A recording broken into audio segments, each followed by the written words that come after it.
हाँ जी, सत श्री अकाल जी साਰਿਆਂ ਨੂੰ। ਸੋ ਪੰਜਾਬ ਮੇਡ ਵੀ ਤੁਹਾਡਾ ਬਹੁਤ-ਬਹੁਤ ਸਵਾਗਤ ਕਰਦੇ ਹਾਂ ਤੇ ਅੱਜ ਗੱਲ ਕਰਾਂਗੇ ਇੰਟਰਸਟਿੰਗ ਫੈਕਟਸ ਬਾਰੇ। ਸੋ ਕੁਝ ਉਹ ਡੂੰਘੀਆਂ ਜਾਣਕਾਰੀਆਂ ਜੋ ਸ਼ਾਇਦ ਤੁਹਾਨੂੰ ਪਹਿਲਾਂ ਨਹੀਂ ਪਤਾ ਹੋਣਗੀਆਂ, ਜਿਵੇਂ ਕਿ ਪੂਰੀ ਦੁਨੀਆ ਦੇ ਇੰਟਰਨੈਟ ਨੂੰ ਸਿਰਫ 7 ਲੋਕ ਕੰਟਰੋਲ ਕਰਦੇ ਨੇ ਤੇ ਜਾਨਵਰਾਂ ਵਾਂਗ ਇਨਸਾਨਾਂ ਦਾ ਬੱਚਾ ਜੰਮਦਾ ਹੀ ਤੁਰਨਾ ਕਿਉਂ ਨਹੀਂ ਸ਼ੁਰੂ ਕਰ ਦਿੰਦਾ, ਤੇ ਕੀ ਤੁਹਾਨੂੰ ਰਿਵਰਸ ਏਜਿੰਗ ਟੈਕਨੀਕ ਬਾਰੇ ਪਤਾ ਹੈ, ਜਿਸ ਵਿੱਚ ਤੁਸੀਂ ਆਪਣੀ 50 ਸਾਲ ਦੀ ਉਮਰ ਨੂੰ ਪਿੱਛੇ 30-40 ਤੇ ਵੀ ਲਿਆ ਸਕਦੇ ਹੋ ਤੇ ਇਸ ਨੂੰ ਅੱਜ ਕੱਲ੍ਹ ਬਹੁਤ ਐਕਟਰ ਵੀ ਅਪਣਾ ਰਹੇ ਨੇ।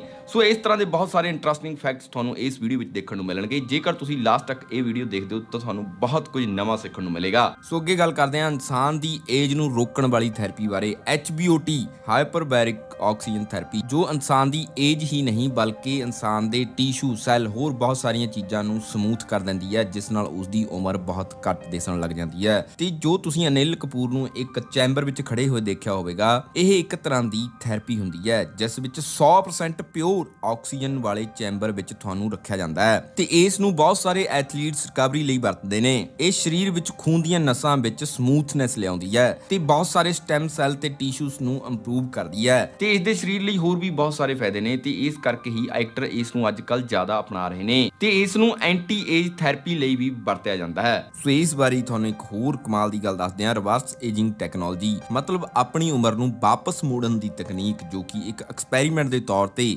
ਬ੍ਰਾਇਨ ਜੌਨਸਨ ਕਰ ਰਿਹਾ ਹੈ। ਇਸ ਨਾਲ ਬ੍ਰੇਨ ਦੀ ਬਾਇਓਲੋਜੀਕਲ ਉਮਰ ਰਿਵਰਸ ਹੋ ਜਾਵੇਗੀ ਤੇ ਇਸ ਲਈ 1 ਸਾਲ ਵਿੱਚ ਬ੍ਰੇਨ $20 ਲੱਖ ਖਰਚ ਕਰਦਾ ਹੈ। ਇਸ ਪ੍ਰਯੋਗ ਦੀ ਸ਼ੁਰੂਆਤ ਉਮਰ ਵਧਣ ਦੀ ਸਪੀਡ ਨੂੰ ਹੌਲੀ ਕਰਨ ਲਈ ਕੀਤੀ ਜਾਂਦੀ ਹੈ ਤੇ ਹੌਲੀ-ਹੌਲੀ ਇਸ ਨੂੰ ਉਮਰ ਰਿਵਰਸ ਕਰਨ ਲਈ ਬਦਲ ਦਿੱਤਾ ਤੇ ਬਹੁਤ ਅਮੀਰ ਲੋਕ ਇਹ ਟੈਕਨੋਲੋਜੀ ਵਿੱਚ ਪੈਸਾ ਲਗਾ ਰਹੇ ਨੇ। ਬ੍ਰਾਇਨ ਜੌਨਸਨ ਲਾਸ ਐਂਜਲਸ ਦੀ ਇੱਕ ਬਾਇਓਟੈਕ ਕੰਪਨੀ ਦਾ CEO ਹੈ, ਜੋ ਕਿ 45 ਸਾਲ ਦੀ ਉਮਰ ਦਾ ਹੈ ਤੇ ਬ੍ਰੇਨ ਉੱਤੇ 30 ਡਾਕਟਰਾਂ ਦੁਆਰਾ ਰਿਸਰਚ ਕੀਤੀ ਜਾ ਰਹੀ ਹੈ। ਇਸ ਦੇ ਲਈ ਬ੍ਰੇਨ ਦੇ ਦਿਲ ਦਾ ਡਾਕਟਰ ਅਲੱਗ ਹੋਵੇਗਾ, ਦਿਮਾਗ ਦਾ ਅਲੱਗ ਤੇ ਇਸ ਤਰ੍ਹਾਂ ਸਾਰੇ ਅੰਗਾਂ ਦੇ ਅਲੱਗ-ਅਲੱਗ ਡਾਕਟਰ ਨੇ ਤੇ ਉਹ ਬ੍ਰੇਨ ਦੇ ਸਰੀਰ ਦੀ ਛੋਟੀ ਤੋਂ ਛੋਟੀ ਚੀਜ਼ ਦੀ ਮੋਨੀਟਰਿੰਗ ਕਰਕੇ ਰਿਪੋਰਟ ਤਿਆਰ ਕਰਦੇ ਨੇ। ਇਸ ਲਈ ਬ੍ਰੇਨ ਨੂੰ ਖਾਸ ਤਰ੍ਹਾਂ ਦੀ ਕਸਰਤ ਤੇ ਡਾਈਟ ਦੱਸੀ ਜਾਂਦੀ ਹੈ ਤੇ ਇਹ ਖਾਸ ਤੌਰ ਤੇ ਤਿਆਰ ਸਪਲੀਮੈਂਟ ਵੀ ਲੈਂਦਾ ਹੈ, ਮੈਡੀਕਲ ਸਪੋਰਟ ਵੀ ਦਿੱਤੀ ਜਾਂਦੀ ਹੈ ਤੇ ਬ੍ਰੇਨ ਨੇ ਇਸ ਐਕਸਪੈਰੀਮੈਂਟ ਦੇ 2 ਸਾਲ ਬਾਅਦ ਇਹ ਦੱਸਿਆ ਕਿ ਮੇਰੀ ਏਜ 5 ਸਾਲ ਘਟੀ ਹੈ। ਮਤਲਬ ਇਸ ਤਰ੍ਹਾਂ ਘਟੀ ਹੈ ਜਿਵੇਂ ਕਿ ਉਸਨੇ ਦੱਸਿਆ ਕਿ ਮੇਰੇ ਅੰਦਰੂਨੀ ਅੰਗ ਜਿਵੇਂ ਲੀਵਰ, ਕਿਡਨੀ, ਦਿਲ ਤੇ ਹੋਰ ਇਹ 40 ਸਾਲ ਦੇ ਬੰਦੇ ਦੇ ਅੰਗਾਂ ਵਾਂਗ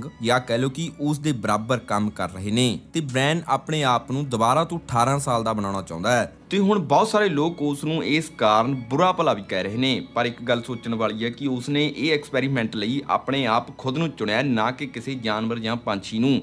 ਸੋ ਮਤਲਬ ਹੁਣ ਜੋ ਵੀ ਉਹ ਸਹੀ ਗਲਤ ਕਰੇਗਾ ਆਪਣੇ ਖੁਦ ਦੇ ਸਰੀਰ ਨਾਲ ਹੀ ਕਰੇਗਾ। ਇਸ ਨਾਲ ਲੋਕਾਂ ਨੂੰ ਕੋਈ ਤਕਲੀਫ ਨਹੀਂ ਹੋਣੀ ਚਾਹੀਦੀ। ਤੇ ਅੱਗੇ ਗੱਲ ਕਰਦੇ ਹਾਂ ਕਿ ਤੁਹਾਨੂੰ ਪਤਾ ਹੈ ਕਿ ਪੂਰੀ ਦੁਨੀਆ ਦੇ ਇੰਟਰਨੈਟ ਨੂੰ ਸਿਰਫ 7 ਲੋਕ ਕੰਟਰੋਲ ਕਰਦੇ ਨੇ। ਸੋ ਇਸ ਗੱਲ ਤੇ ਸੁਣ ਕੇ ਯਕੀਨ ਜਾਂ ਨਹੀਂ ਹੁੰਦਾ, ਪਰ ਤੁਹਾਨੂੰ ਦੱਸਦੇ ਹਾਂ, ਦੁਨੀਆ ਦੀ ਕਿਸੇ ਵੀ ਵੈਬਸਾਈਟ ਜਾਂ ਐਪ ਤੇ ਜਾਣ ਲਈ ਸਾਨੂੰ DNS ਸਰਵਰ ਨਾਲ ਕਨੈਕਟ ਕਰਨਾ ਪੈਂਦਾ ਹੈ, ਜੋ ਵੈਬਸਾਈਟ ਨੂੰ ਇੱਕ ਅਲੱਗ IP ਐਡਰੈਸ ਦਿੰਦਾ ਹੈ ਤੇ ਹੁਣ ਜੇਕਰ ਕਿਸੇ ਨੇ DNS ਸਰਵਰ ਨੂੰ ਹੈਕ ਕਰ ਲਿਆ ਤਾਂ ਉਹ ਦੁਨੀਆ ਦੀ ਕਿਸੇ ਵੀ ਵੈਬਸਾਈਟ ਤੇ ਕੰਟਰੋਲ ਪਾ ਸਕਦਾ ਹੈ। ਸੋ ਹੁਣ ਇਹ DNS ਨੂੰ ਹੀ ਸੇਫ ਰੱਖਣ ਲਈ ਇੱਕ ਆਰਗੇਨਾਈਜੇਸ਼ਨ ICANN ਬਣਾਇਆ ਗਿਆ ਹੈ। ਸੋ ਇਹ ਟੀਮ ਵਿੱਚ ਕੁੱਲ 14 ਲੋਕ ਨੇ, ਪਰ ਕੀਜ਼ 7 ਹੀ ਨੇ ਤੇ ਹੁਣ ਉਹ 7 ਚਾਬੀਆਂ 14 ਵਿੱਚੋਂ 7 ਕੋਲ ਨੇ ਤੇ ਆਪਣੇ ਕੋਲ ਜੋ ਇੰਟਰਨੈਟ ਆਉਂਦਾ ਹੈ ਉਸ ਨੂੰ ਕੰਪਨੀਆਂ ਰੈਂਟ ਤੇ ਲੈਂਦੀਆਂ ਨੇ ਤੇ ਫੇਰ ਸਾਡੇ ਕੋਲ ਆਉਂਦਾ ਹੈ। ਸੋ ICANN the full form internet corporation of assigned names and number ਹੈ। ਇਸ ਦਾ ਆਫਿਸ ਅਮਰੀਕਾ ਵਿੱਚ ਹੈ ਤੇ ਇਹਨਾਂ ਦੇ 7 ਕੀਜ਼ ਵਾਲੇ ਮੈਂਬਰ ਹਰ 3 ਮਹੀਨੇ ਬਾਅਦ ਮਿਲਦੇ ਨੇ ਤੇ ਆਪਣੀ ਕੀਜ਼ ਨੂੰ ਐਕਸਚੇਂਜ ਕੀਤਾ ਜਾਂਦਾ ਹੈ ਤੇ ਇਹ ਕੀਜ਼ ਦੇ ਨੰਬਰ ਨੂੰ ਦੇਖਿਆ ਜਾਂਦਾ ਹੈ ਕਿ ਇਹ ਕੀਜ਼ ਸੇਫ ਨੇ ਜਾਂ ਨਹੀਂ ਤੇ ਇਹ ਚਾਬੀਆਂ ਇੱਕ ਨੰਬਰ ਦੇ ਰੂਪ ਵਿੱਚ ਹੁੰਦੀਆਂ ਨੇ, ਜੋ ਕਿ ਸਾਰਾ ਡਾਟਾਬੇਸ ਸਿਕਿਉਰ ਰੱਖਣ ਲਈ ਬਣਾਇਆ ਗਿਆ ਹੈ ਤੇ ਇਹਨਾਂ 7 ਬੰਦਿਆਂ ਦੀ ਆਇਡੈਂਟੀ ਵੀ ਗੁਪਤ ਰੱਖੀ ਜਾਂਦੀ ਹੈ ਤੇ 14 ਵਿੱਚੋਂ ਬਾਕੀ 7 ਕੋਲ ਬੈਕਅਪ ਪਲਾਨ ਰਹਿੰਦਾ ਹੈ ਤਾਂ ਕਿ ਕੋਈ ਦੁਰਘਟਨਾ ਹੋਣ ਤੇ ਇੰਟਰਨੈਟ ਸਿਕਿਉਰ ਰੱਖਿਆ ਜਾ ਸਕੇ। ਸੋ ਅੱਗੇ ਗੱਲ ਕਰਦੇ ਹਾਂ ਸੋਰਸ ਫੈਕਟ ਬਾਰੇ। ਇਸ ਬਾਰੇ ਕੁਝ ਲੋਕ ਜਾਣਦੇ ਵੀ ਹੋਣਗੇ, ਜਿਨ੍ਹਾਂ ਨੂੰ ਨਹੀਂ ਪਤਾ ਉਹਨਾਂ ਨੂੰ ਦੱਸ ਦਈਏ। ਦਾ ਜਾਰਜ ਸੋਰਸ ਟ੍ਰੇਡਿੰਗ ਦੀ ਦੁਨੀਆ ਦਾ ਇੱਕ ਬਹੁਤ ਵੱਡਾ ਖਿਡਾਰੀ ਹੈ।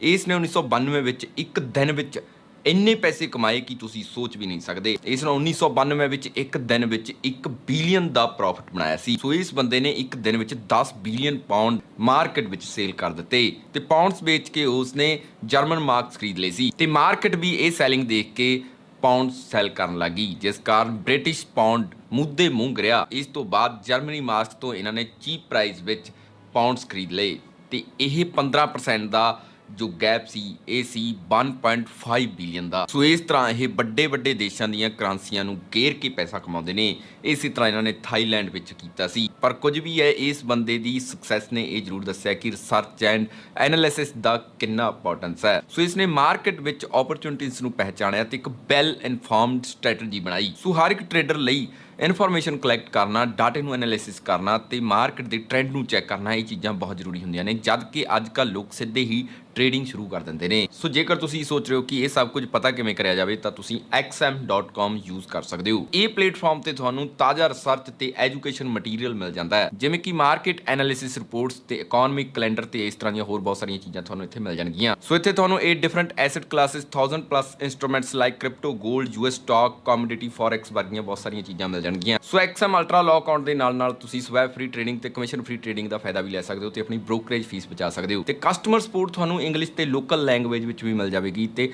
ਮੋਸਟਲੀ ਸਾਰੇ ਪੇਮੈਂਟ ਆਪਸ਼ਨ ਵੀ ਅਵੇਲੇਬਲ ਨੇ। ਤੇ ਜੇਕਰ ਗੱਲ ਕਰੀਏ XM ਦੇ ਰੈਫਰ ਐਂਡ ਅਰਨਿੰਗ ਪ੍ਰੋਗਰਾਮ ਦੀ ਤਾਂ ਤੁਸੀਂ ਆਪਣੇ ਫਰੈਂਡਸ ਨੂੰ ਰੈਫਰ ਕਰਕੇ ਵੀ ਵਧੀਆ ਕਮਾ ਸਕਦੇ ਹੋ। ਸੋ ਨੀਚੇ ਦਿੱਤੇ ਗਏ ਲਿੰਕ ਰਾਹੀਂ ਤੁਸੀਂ XM ਨਾਲ ਜੁੜ ਸਕਦੇ ਹੋ ਤੇ ਤੁਹਾਨੂੰ 50% ਤੱਕ ਬੋਨਸ ਮਿਲ ਸਕਦਾ ਹੈ ਤੇ ਉਸ ਬੋਨਸ ਨਾਲ ਹੀ ਤੁਸੀਂ ਆਪਣੀ ਟ੍ਰੇਡਿੰਗ ਨੂੰ ਪ੍ਰੋਫਿਟੇਬਲ ਬਣਾ ਸਕਦੇ ਹੋ। ਸੋ ਜਿਵੇਂ ਕਿ ਅਸੀਂ ਦੇਖਦੇ ਹਾਂ ਕਿ ਜਾਨਵਰ ਦੇ ਬੱਚੇ ਜੰਮਦੇ ਹੀ ਚੱਲਣਾ ਸ਼ੁਰੂ ਕਰ ਦਿੰਦੇ ਨੇ ਤੇ ਇਨਸਾਨ ਵੀ ਪਹਿਲਾਂ ਕਿਹਾ ਜਾਂਦਾ ਹੈ ਕਿ ਜਾਨਵਰ ਹੀ ਹੁੰਦਾ ਸੀ, ਪਰ ਉਹ ਸਮੇਂ ਦੇ ਨਾਲ ਇਨਸਾਨ ਬਣ ਗਿਆ। ਪਰ ਕੀ ਤੁਸੀਂ ਕਦੇ ਸੋਚਿਆ ਕਿ ਇਨਸਾਨ ਦਾ ਬੱਚਾ ਇਸ ਤਰ੍ਹਾਂ ਚੱਲਣਾ ਸ਼ੁਰੂ ਕਿਉਂ ਨਹੀਂ ਕਰ ਦਿੰਦਾ? ਜਿਵੇਂ ਕਿ ਹਾਥੀ, ਮੱਝ, ਗਾਂ ਤੇ ਹੋਰ ਇਸ ਤਰ੍ਹਾਂ ਦੇ ਜਾਨਵਰਾਂ ਦੇ ਬੱਚੇ ਜੰਮਦੇ ਹੀ ਚੱਲਣਾ ਸ਼ੁਰੂ ਕਰ ਦਿੰਦੇ ਨੇ। ਸੋ ਇਸ ਦੇ ਪਿੱਛੇ ਦਾ ਕਾਰਨ ਬਹੁਤ ਹੀ ਇੰਟਰਸਟਿੰਗ ਹੈ। ਅਸਲ ਵਿੱਚ ਬਾਕੀ ਸਾਰੇ ਜਾਨਵਰਾਂ ਦੇ ਬੱਚੇ ਫੁੱਲ ਗਰੋ ਬ੍ਰੇਨ ਦੇ ਨਾਲ ਪੈਦਾ ਹੁੰਦੇ ਨੇ, ਜਿਸ ਨਾਲ ਉਹਨਾਂ ਦੀ ਆਪਣੇ ਸਰੀਰ ਤੇ ਮੂਵਮੈਂਟ ਉੱਤੇ ਪਕੜ ਆ ਜਾਂਦੀ ਹੈ। ਪਰ ਇਨਸਾਨ ਨੇ ਸਮੇਂ ਦੇ ਨਾਲ ਆਪਣੇ ਆਪ ਨੂੰ ਢਾਲਿਆ ਹੈ ਤੇ ਜਿਵੇਂ ਕਿ ਕਿਹਾ ਜਾਂਦਾ ਹੈ ਕਿ ਇਨਸਾਨ ਦਾ ਵਿਕਾਸ ਮੰਕੀਜ਼ ਤੋਂ ਹੋਇਆ ਹੈ ਤੇ ਉਸ ਸਮੇਂ ਤੁਰਨ ਲਈ 4 ਪੈਰਾਂ ਦਾ ਇਸਤੇਮਾਲ ਕੀਤਾ ਜਾਂਦਾ ਸੀ। ਫਿਰ ਹੌਲੀ-ਹੌਲੀ 4 ਪੈਰਾਂ ਤੋਂ 2 ਪੈਰਾਂ ਤੇ ਤੁਰਨਾ ਸਿੱਖਿਆ ਤੇ ਇਹ ਵਿਕਾਸ ਦੌਰਾਨ ਔਰਤਾਂ ਦੇ ਸਰੀਰ ਵਿੱਚ ਵੀ ਬਦਲਾਅ ਹੋਇਆ,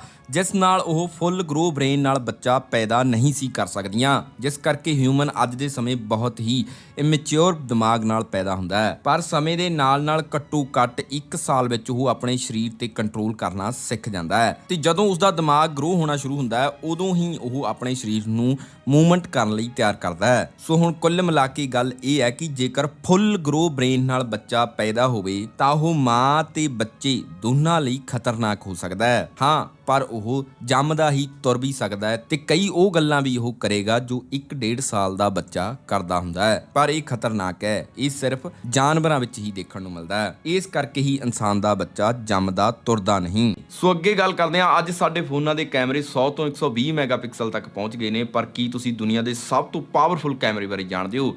ਇਹ ਕੈਮਰਾ ਇੰਨਾ ਪਾਵਰਫੁਲ ਹੈ ਜੋ ਧਰਤੀ ਤੋਂ ਚੰਨ ਦੀ ਮਿੱਟੀ ਦੀ ਕਲੀਅਰ ਫੋਟੋ ਖਿੱਚ ਸਕਦਾ ਹੈ ਤੇ ਇਸ ਕੈਮਰੇ ਦਾ ਨਾਮ ਹੈ LSST legacy survey of space and time. ਇਹ 3200 ਮੈਗਾਪਿਕਸਲ ਦਾ ਕੈਮਰਾ ਹੈ, ਮਤਲਬ ਇਹ 300 ਆਈਫੋਨ 14 ਪ੍ਰੋ ਮੈਕਸ ਦੇ ਕੈਮਰਿਆਂ ਜਿੰਨਾ ਕੱਲਾ ਕੈਮਰਾ ਹੈ ਤੇ ਇਹ ਕੈਮਰਾ ਅਮਰੀਕਾ ਵਿੱਚ ਬਣਾਇਆ ਜਾ ਰਿਹਾ ਹੈ ਤੇ ਵਿਗਿਆਨੀਆਂ ਮੁਤਾਬਕ ਇਹ ਮਈ 2023 ਤੱਕ ਬਣ ਕੇ ਤਿਆਰ ਹੋਣਾ ਸੀ ਤੇ ਤਿਆਰ ਹੋਣ ਤੋਂ ਬਾਅਦ ਇਸ ਨੂੰ ਚਿਲੀ ਦੇਸ਼ ਦੀ ਸੈਰੋ ਪੈਂਚੋ ਨਾਮ ਦੀ ਇੱਕ ਪਹਾੜੀ ਤੇ ਇੰਸਟਾਲ ਕੀਤਾ ਜਾਵੇਗਾ, ਕਿਉਂਕਿ ਇੱਥੇ ਸਭ ਤੋਂ ਸਾਫ਼ ਹਵਾ ਹੋਣ ਕਾਰਨ ਧਰਤੀ ਤੇ ਸਭ ਤੋਂ ਬੈਸਟ ਥਾਂ ਮੰਨੀ ਜਾਂਦੀ ਹੈ ਸਪੇਸ ਦੇਖਣ ਲਈ। ਇਸ ਦਾ ਲੈਂਸ ਸਾਹਮਣੇ ਤੋਂ 5 ਫੁੱਟ ਚੌੜਾ ਹੋਵੇਗਾ ਜੋ ਕਿ ਫੋਟੋ ਨੂੰ ਬਹੁਤ ਹੀ ਸਾਫ਼ ਕਰਦਾ ਹੈ। ਇਹ 15 ਟੈਰਾਬਾਈਟਸ ਡਾਟਾ ਹਰ ਰਾਤ ਕੈਪਚਰ ਕਰੇਗਾ ਤੇ ਨਾਲ ਦੀ ਨਾਲ 37 ਬਿਲੀਅਨ ਸਟਾਰਸ ਐਂਡ ਗੈਲੈਕਸੀ ਨੂੰ ਇਨਵੈਸਟੀਗੇਟ ਕਰੇਗਾ। ਇਹ ਪਿਛਲੇ 7 ਸਾਲ ਤੋਂ ਬਣ ਰਿਹਾ ਸੀ, ਪਰ ਇਹ ਮਹੀਨੇ ਫਾਈਨਲ ਹੋ ਜਾਵੇਗਾ ਤੇ ਜਿਹੜੀ ਫੋਟੋ ਇਹ ਲਵੇਗਾ ਉਹ 2024 ਵਿੱਚ ਲੋਕਾਂ ਸਾਹਮਣੇ ਤੇ ਵਿਗਿਆਨੀਆਂ ਸਾਹਮਣੇ ਆਵੇਗੀ, ਕਿਉਂਕਿ ਇੰਨੀ ਵੱਡੀ ਫੋਟੋ ਨੂੰ ਬਹੁਤ ਵੱਡਾ ਸਿਸਟਮ ਚਾਹੀਦਾ ਹੈ। ਤੇ ਅੱਗੇ ਗੱਲ ਕਰਦੇ ਹਾਂ ਰੇਡੀਅਮ, ਜੋ ਕਿ ਇੱਕ ਚਮਕਣ ਵਾਲੀ ਧਾਤੂ ਹੈ ਤੇ ਇਸ ਨੂੰ ਤੁਸੀਂ ਘੜੀਆਂ ਤੇ ਸ਼ੂਜ਼ ਦੇ ਉੱਤੇ ਲੱਗਿਆ ਜ਼ਰੂਰ ਦੇਖਿਆ ਹੋਵੇਗਾ, ਪਰ ਇਸ ਦਾ ਅਵਿਸ਼ਕਾਰ ਉਸ ਸਮੇਂ ਕਈ ਔਰਤਾਂ ਦੇ ਮੌਤ ਦਾ ਕਾਰਨ ਬਣਿਆ ਸੀ। ਪਰ ਕਿਵੇਂ, ਇਸ ਬਾਰੇ ਗੱਲ ਕਰਦੇ ਹਾਂ। ਅਸਲ ਵਿੱਚ ਅੱਜ ਦੇ ਸਮੇਂ ਰੇਡੀਅਮ ਕਾਫੀ ਕੰਮਾਂ ਲਈ ਵਰਤਿਆ ਜਾਂਦਾ ਹੈ, ਪਰ ਜਦੋਂ ਇਹ ਧਾਤੂ ਮੈਰੀ ਕਿਊਰੀ ਨੇ ਖੋਜੀ ਸੀ ਉਦੋਂ ਇਸ ਨੂੰ ਘੜੀਆਂ ਦੇ ਡਾਇਲ ਤੇ